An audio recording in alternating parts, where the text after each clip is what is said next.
And joining us live now in our studio is a man who is being talked about a lot today, the CEO of the Detroit Medical Center and former Wayne County Prosecutor Mike Duggan. Thank you so much for coming in to our studio today.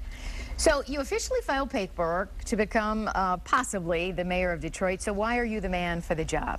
Well, I filed paperwork to set up an exploratory committee, which allows me legally to hire people to analyze this. And you know, if you look at what's happening in the city, it can be depressing.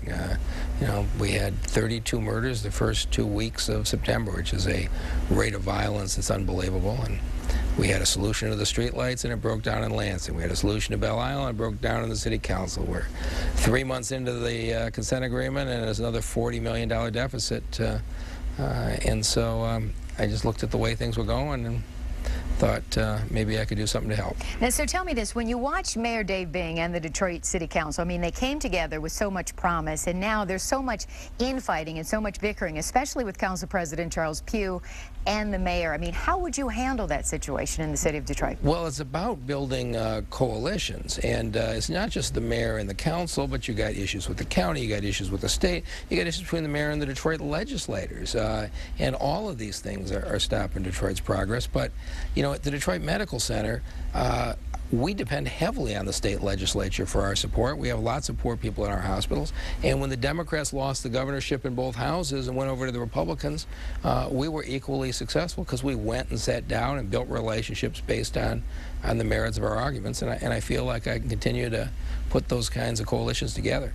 Now, Mr. Duggan, Detroit hasn't had a white mayor since 1974 when Roman Gribbs was mayor. Detroit's population, of course, is majority black. I mean, what do you say to Detroiters when you come and say, you know, possibly I could be the man for the job? You know, I've done 100 meetings, and race doesn't come up. You know, I had probably 3 meetings with community groups today.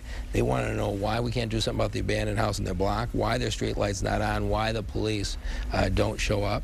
And when you start talking about those issues, you get human beings talking to human beings, and race just melts away. And I'm not dealing with the race issue at all. I'm just talking to people and letting them decide whether I'm the person they want to hire as their mayor. And you're going to take 90 days to decide. We're going to spend the next 90 days. I've got 30, I think, house parties or coffees that my supporters have set up all across the city.